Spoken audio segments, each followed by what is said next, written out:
and gents, boys and girls, welcome to Liberties. My name's John. Welcome to our afternoon show. We're going to start the afternoon show off with, in my opinion, the king of all birds of prey, which are golden eagles.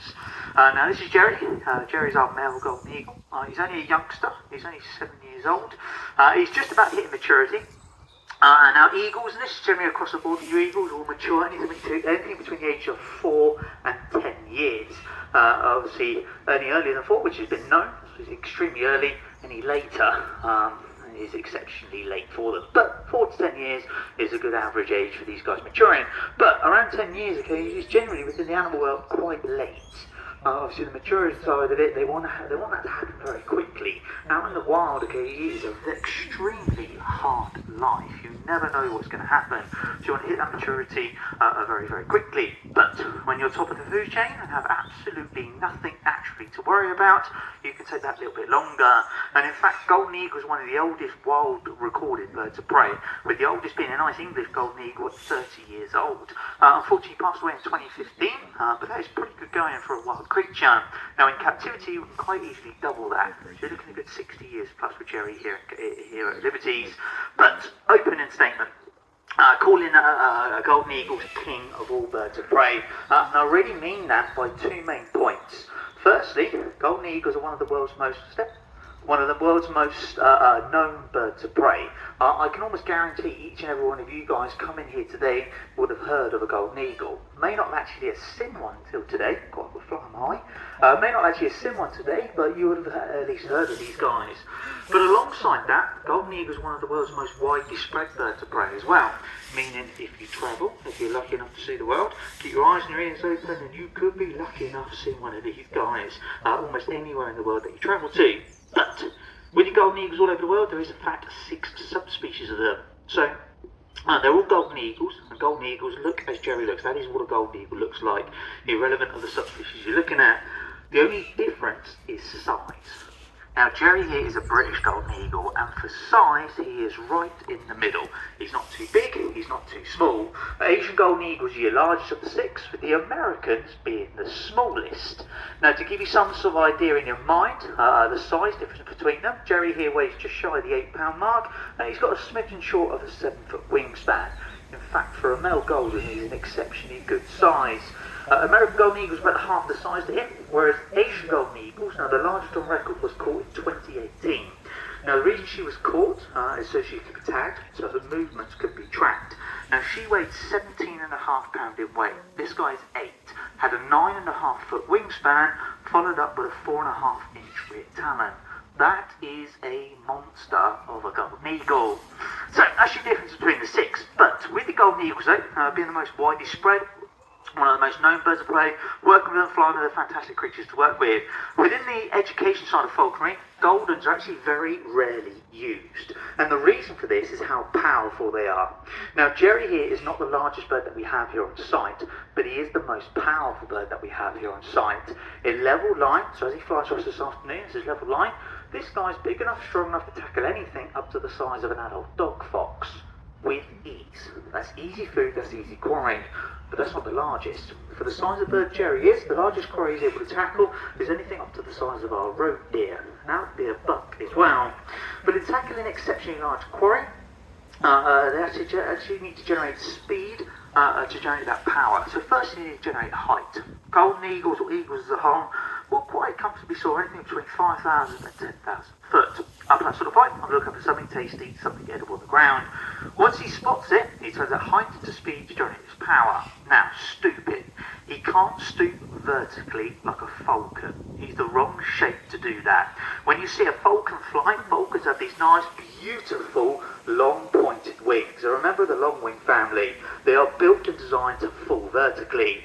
As you watch Jerry fly, take note of his wing shape. He's got very rounded wings. He's a member of the broadwing family. Now broadwings, as I said, they can't quite fall vertically, but they do almost do it. Now if their wings half closed, in a dive they will rock side to side. That's called spinning air. And a bird this size has a capability of generating anything between 120 and 150 miles an hour. He then becomes a very big, very, very powerful beautiful bird.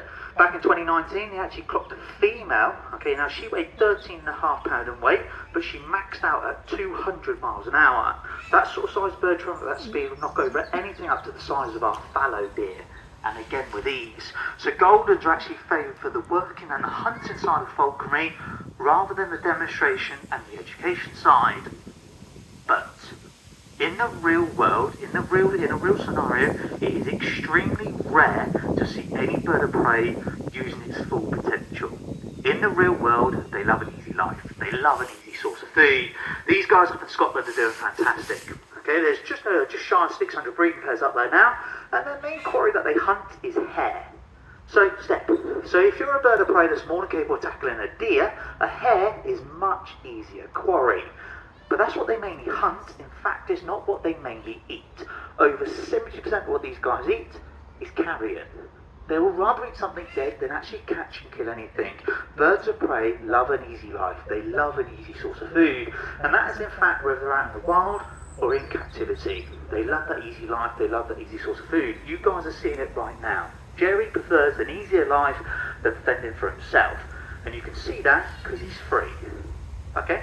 I fly him free every single day. There is nothing in the world at this moment in time stopping that bird from flying off. Now he's a British bird. As I said, he's top of the food chain. So if he was to fly off, he's got absolutely nothing to worry about. Knowing how to hunt, what to hunt is natural instinct. That's built within him. Hunger will bring it out in him. The reason he doesn't do that is because he's lazy. He knows it's far easier to leave that perch, catch this glove. He is guaranteed food every single time. Now obviously I have a bond, I have a trust with Jerry. I have an exceptionally good bond and trust with this bird, but the trust on his side, good boy, the trust on his side is he knows he's guaranteed food with me every time he flies back to me. So obviously falconry, flying birds of prey, you can all get the right impression it's food orientated. That's why they stick with us. They love that easy life. As I said, they love that easy source of food. Now obviously I don't want you guys walking away with is the impression that he's starving hungry. That he's forced to do this through a hunger side of it. Now again, you can see that with how Jerry's behaving.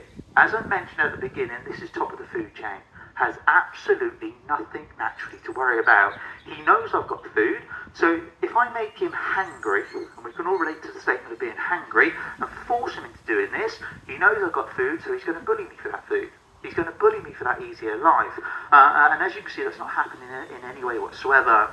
In fact, when you see a falconer weighing his bird, what he's trying to work out with the weight of the bird is where the bird's appetite is. And that is what a falconer is constantly working on. On that note, I would like to give Jerry here a nice little round of applause. And we get set the brakes. And we bring in one of our little rescue birds.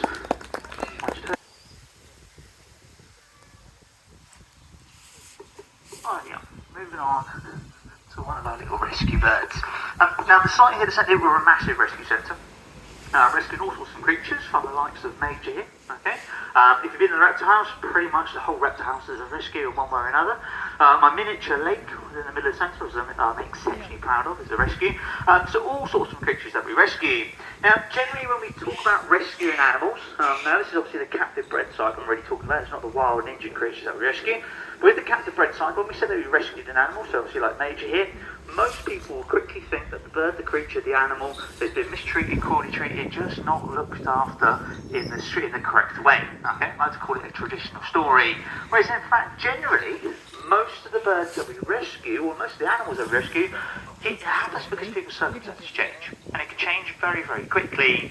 Now, as you guys have been around the census, see all the wonderful creatures that we have here. As you look at these guys, you can quickly realise that if they need new homes, they can't just go to any old home. They need specialist homes to go to, which is obviously why places like here are so vital to have. We can give these guys forever homes. But every now and again, we rescue a creature that has a bit of a weird and wonderful story, which is exactly what this guy has. Now, firstly, Major is an animal, a creature, a bird of prey you'll never ever find in the wild. Okay, he's an accidental bred bird, and the reason you won't find him in the wild is he is two different species of birds mixed together. Now, he is a Harris hawk, which is an American species of hawk, and it's one of the most common used birds within falconry, mixed though with a common buzzard. Now, a buzzard is an English species, so even naturally in the wild, the two birds wouldn't cross paths. Now, as I said, he was accidentally produced. The people that produced him at the time, they had a problem with one of their aviaries, which was the harris-hawk aviary, and they had to put the harris-hawk in with the buzzard. Now, obviously, to overcome any competition for food or any territorial signs, obviously, you've got to make sure the aviary's big enough, plenty of room to get away from each other, hide from each other, and obviously lots of good quality food going into the aviary. And then all you can really do is keep your fingers and toes crossed that the bird's going to get on all right. In this case, they got on like a house on fire because they produced this guy. At the time, they had 2 eggs. One was fertile, one was infertile. Now, with the infertile egg, that's not because they're different species. Birds of prey will generally lay an infertile egg, which is normally the first egg that is laid. Now, as Major had, as he grew, obviously they realised they had a good, strong, healthy chick, contacted us, explained the situation, why they did what they did, but they've got this youngster, are we able to help? And we were quite happy to take him on. Now, hybridisation within falconry is not uncommon. It's actually a very common practice now, especially with your falcons. With your falcons, you do get the best of both worlds. When it does come to your hawks and your eagles, it is very few and far between. It doesn't really happen because there's no real reason to do it. There's pure species work perfectly well. And generally when you hybridise them, you normally get more of one species come out the bird than the other. With Major here, we've got more harris-hawk traits than buzzard traits. Pretty much the only buzzard in him is his size. Buzzards are a bigger bird of the two. One just soaring there. Obviously you guys here can't see him. Can you see him? Yeah, nice wild buzzard. See him anywhere and everywhere now. Just absolutely stunning to watch. So yeah, he's got more harris-hawk traits than buzzard traits. As I said, the harris-hawk is native to the United States, the most common used bird within falconry. A few different names for them. Okay, southern parts of America, they're generally called them bay-winged hawks. If you were to move further north, they get to be known as dusky hawks. Across England, across Europe, we know them as the harris-hawk, but they carry a nickname as well. And the nickname for these guys is Wolf of the Sky. It is Wolf of the Sky. And the reason they got this nickname is they're quite a unique species of bird of prey. And the unique side of them is they're social. So birds of prey as a whole, they're not social creatures. They're very solitary creatures. They do prefer to live a life on their own. And the reason for that is food. Because if you're on your own, any food you come across, any food you catch is all yours. You don't need to defend it, you don't need to eat it as quickly as possible. That burns up energy. And that's what they don't want to do. They don't want to burn up unnecessary energy. They never know where that next meal's coming from. These guys are a social creature. They are naturally a pack-hunting bird of prey. Hence this nickname Wolf of the Sky. And the pack is exactly like a pack of wolves. So you get a dominant, it's exactly the same as a pack of wolves. It's a family pack. Starts with mum and dad. Mum and dad have a clutch of eggs. There's some youngsters. Now normally with birds of prey, the growing side of it happens very quickly. They're out on their own very quickly. Birds of prey of this size, 12 to 16 weeks, that's it. Fully fledged, fully grown, on their own. These guys, they will stick with mum and dad for around 5 seasons. Around 5 years old, they're ready to mature, okay? They're ready to mature, they're mature, ready to breed, they break away from the pack and start all over again. But those first 5 seasons within that pack, they go out hunting, they are extremely successful. One of the main quarries for these guys would be things like jackrabbits, which are a bit like our brown hare. So a very quick, a very agile creature. Can and generally outwits a bird of prey extremely quickly. Now in a normal bird of prey hunting scenario, when the quarry outwits a bird of prey, that's it. Game's over, the hunt's over, the bird goes hungry. With these guys, that hunt's not over. So as that quarry, as that food makes cover, 2 members of the pack will get down to the cover, run into the cover, and flush that quarry back out to the open, while the rest of the pack will surround the cover. So making a success rate very, very high indeed. Now, as I mentioned, harris-hawk's the most common used bird. Now, Major here, just like Jerry, is used for the demonstration, the education side of it. But harris-hawks, like the Goldens, are actually highly and heavily used for the working side of falconry as well. And a good point to finish on where they're used, okay, as it's just recently been on, is Wimbledon, the tennis.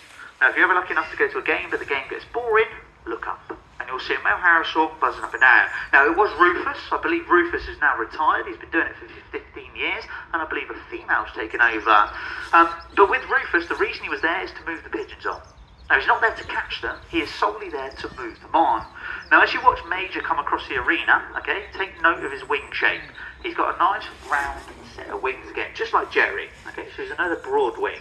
Now, broad wings are not really quick enough. They're not really agile enough to catch another bird on the wing, but they they are a bird of prey. They're a predator. They're a threat. They're a natural worry for the pigeon. And Rufus has been at Wimbledon on a regular basis for the last 15 years, just moving those pigeons on. They know that he's there, he's a threat, he's a worry, and they just don't stick around. And all it really means is when we're at the tennis, and we're enjoying the tennis, and you've got your strawberries and cream in your hand, you just don't end up with an extra bit of cream in there as a pigeon sits up above you. And these guys are highly and heavily used in this way all over the world. Well, now, I've give Major here a nice little round of applause. We'll move on to Jen. Oh. Oh, I missed it somehow. Right, yeah. Like I said, we're going to move on to generally everyone's favourite, which are owls. Now, this is Earl, and Earl here is a great grey owl. Now, as you can see, he's going to come and sit nice and close to you guys. Okay, so come down on the barriers, they get nice and close. You guys can get a good close picture of him, have a good close look at him. But if he does come nice and close to you, please do not be tempted to stroke him. Now, he does not have a bad bone in his little body. You're in perfectly good, safe hands. But with Earl here, unlike all the other birds that I fly here, when he comes in, instead of the food being on the glove, I will hand feed him. Okay? So that means if you go to stroke him, he's going to think that you're passing him food, and I guarantee he'll go home with less fingers than you started with. So appreciate him, have a good close look at him, just don't be tempted to stroke him. Come over here. But that temptation is there. He is an owl. Everyone loves to see an owl being flown and being used. But when we work with owls, when we fly owls, a very good common question we always get asked about them is why are they awake? Why are these guys flying during the day? They are generally classed as a nocturnal hunter, solely a nocturnal hunter. There's over 240 different species of owls known to man. And out of that 240 different species, there's only a very small fraction that are truly nocturnal. The majority of species of owls are in fact crepuscular hunters, which is an owl that hunts dusk at dawn. Earl here, great greys, are neither. They're neither a nocturnal, they're neither this crepuscular hunter. In fact, these guys are naturally a diurnal hunter. They are naturally out and about during the daytime. So, with your owls, you get your three different hunting types. Come on, bud. You get your nocturnals, your crepusculars, and your diurnal hunters. And every single one of you guys can tell the difference. Anyone and everyone can have a look around the centre. You can look at any species of owl anywhere in the world. You don't need to know the species that you're looking at. But as you look at them, just look at the coloration of the owl's eyes. Yeah. So, with Earl here, as he comes nice and close, you have a good look at his face, you have a good look at his eyes. You see he has nice big bright yellow eyes. These are your diurnals, your daytime hunters. As you go around the centre, you come across owls that have orange eyes. They're your dusk and dawn hunters, your crepusculars. So that leaves your nocturnals. So again, as you go around the centre, you come across owls that have black eyes. Okay, they're your nighttime hunters. So, coloration eye will determine what type of hunter that you're looking at. Nice easy way to remember which is which is that you look at the coloration of the eye, just compare it to the coloration of the sky to when they fly. So, this is a daytime hunter, he has yellow eyes. During the daytime, the sun's out, the sun's bright yellow. Nice, easy way to remember it. Your nocturnals, okay, the ones with black eyes, obviously at night time it's dark and black, so that's nice and easy to remember. So your crepusculars, your dusk and dawn hunters, the ones with the orange eyes. Now, dusk and dawn, especially during the summer season, the sky tends to go an orange colour. So again, a nice easy way to remember it. But, unlike your hawks, your eagles, your falcons that solely rely on their vision to find their food, owls will predominantly rely on their hearing. Now, these guys have a unique hearing system called asymmetrical. And basically what that means is they've got wonky ears. So just above the right eye is the right ear, but below the left eye though is the left ear. Okay? Now not only are they wonky, the right ear, not only are they wonky, the right ear is slightly forward and slightly bigger than the left ear as well. Oh, they've got a very funny set of ears. And what it enables an owl to do, it actually allows an owl to pinpoint the sound, know exactly where a noise is coming from, without seeing where it's coming from. And we cannot do that. Our ears are on a level line. We in fact need to see where a source of sound is coming from to know its exact location. And a great example of this is when you're sat in traffic. Yeah, they're geese, mate. You've got no chance. That would have been a brave owl.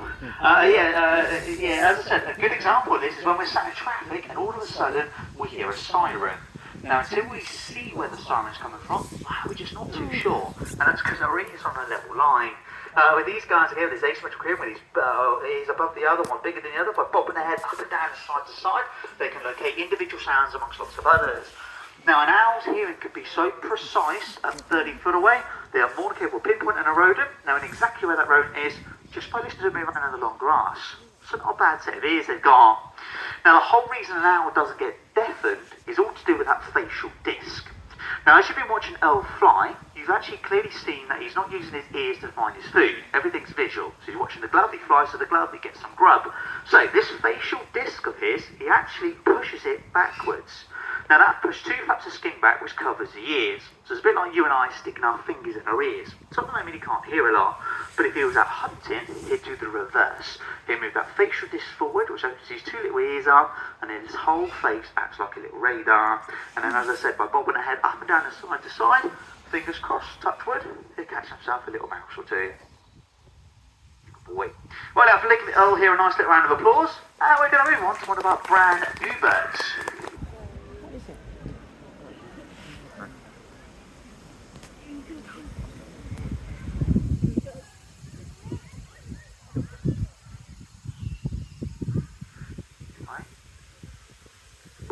Rightio. As I said, we're going to move on to one of our brand new birds, and another nice native bird. Now this is Swift, and Swift here is a kestrel, okay? A common kestrel, a European kestrel, has a few different names for these guys, but a nice native bird. As I said, he's brand new, okay? He's brand new to demonstrations, he's brand new to flying here, and when I say he's brand new, he is only 10 weeks old. That is it, okay? So he is a proper newbie to all of this. So with Swift here, okay, obviously he's getting used to everything. He's doing extremely well, and obviously he's going to come and sit nice and close to you guys. So you will come up on top of the post. He'll come and sit nice and close and get good close pictures of him. If he does sits on a perch near you, please don't suddenly jump up. Okay? If you suddenly jump up, you're going to scare the daylights out of him. I'm going to spend the afternoon looking for a little baby kestrel. Okay? He's getting new to it. And also, if you suddenly jump up and spook him, okay, it's going to take us even longer to get him into these shows.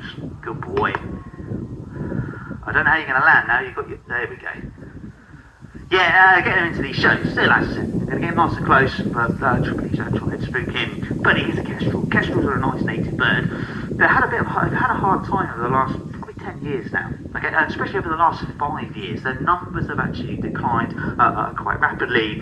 Not really down to persecution, they're not being shot, poisoned, or anything horrible like that.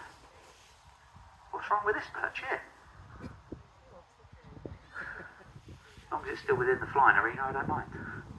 I mean, technically he's not lost. But anyway, yeah, it's not down to traditional persecution in any way like that. Unfortunately, it's down to pesticides being good and getting better and better and better. A big part of the kestrel's diet is insects. Insects play a huge role within the kestrel's diet. They burn up a lot of energy very, very quickly. As I said, these guys aren't one of the easiest spots they are. These are the ones that hover by the side of the road. So known as the kestrel, European kestrel, or a common kestrel, but they have a nickname of being a wind hoverer as well.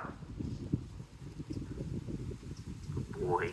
Yeah, being a wind hoverer as well, and they are perfect at it. So insects, they play a huge role in the kestrel diet. So as the pesticides have got better and better and better, taking the food away, unfortunately their numbers have plummeted.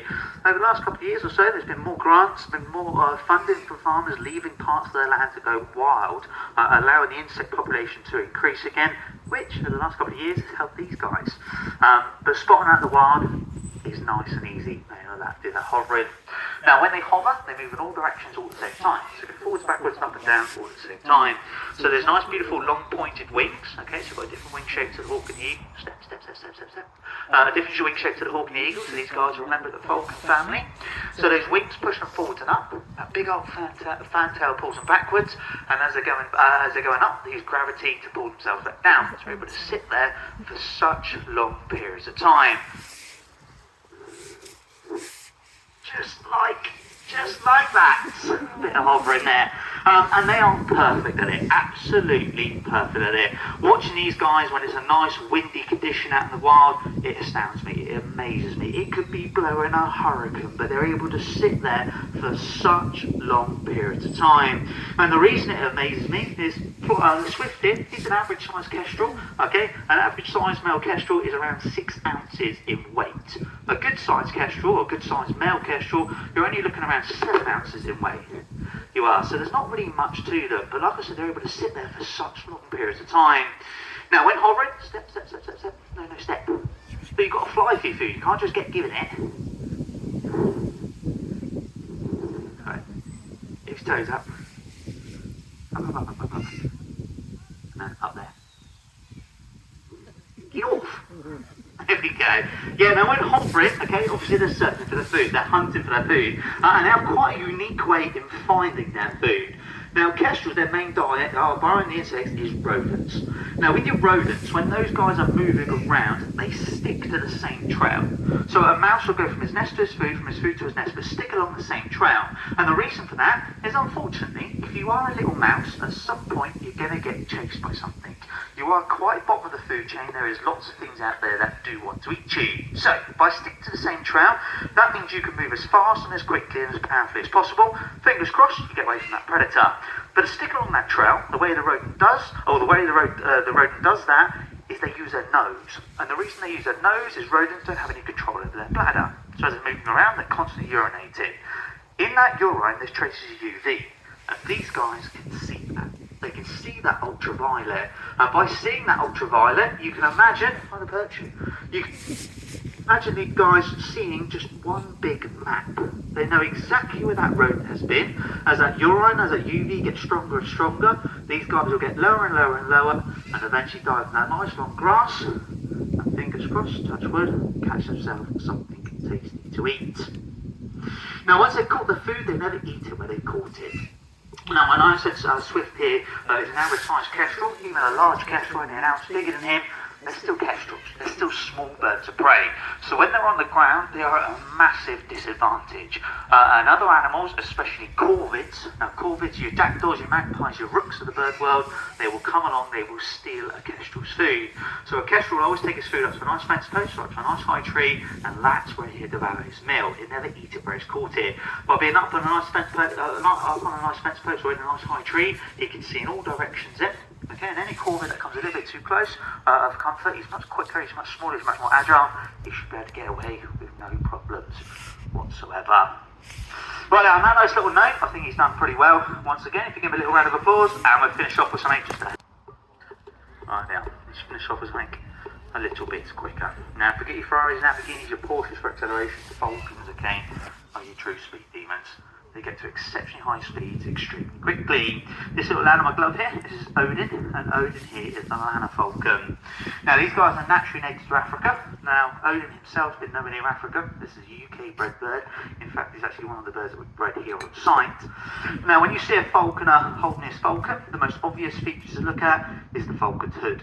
Now these guys are quick, powerful, they're very manoeuvrable. Obviously we fly these guys exceptionally close to the ground. That is not his crash helmet in any way whatsoever.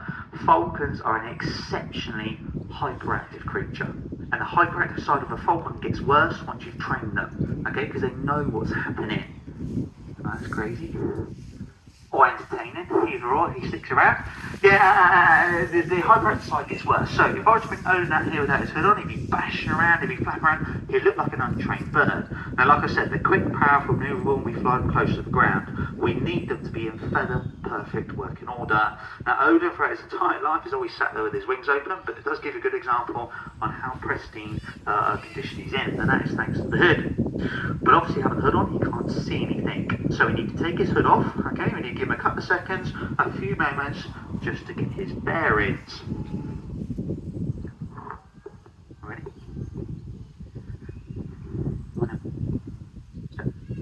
Now, for him to tell us that he's ready to rock and roll, he's going to do what we call to rouse. So you keep your eye on him, he's going to puff himself up, he's going to shake himself down, he's going to lighten the load as well.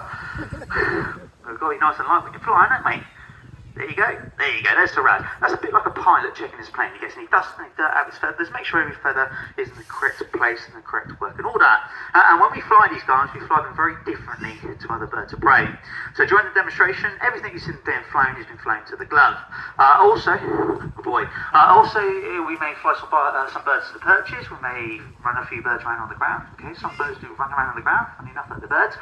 Falcons we fly very, differently.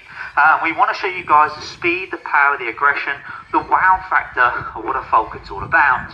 So we need to bring out natural behaviour. Now, natural behaviour for all birds of prey is only two things. Okay? One is to sit and do nothing. That is a natural behaviour for any bird of prey. The other is to hunt. So to get a falcon to fly as natural as they do out in the wild in captivity, we need to bring out that hunting instinct. And the hunting instinct we're bringing out is the impact with food. So if you imagine Odin, say chasing a pigeon, that pigeon's going to do everything it can to get away from Odin. And one thing it can do, okay, is a moment of impact, change direction. Because the falcon comes in so fast and so powerfully, it is impossible to follow that. Is to follow that sudden change of direction. So in this case, the lure and the wild, the food lives to see another day. Now, obviously, if he hits the lure, he gets the lure every single time. We cannot carry on flying him. That would be teasing a boy.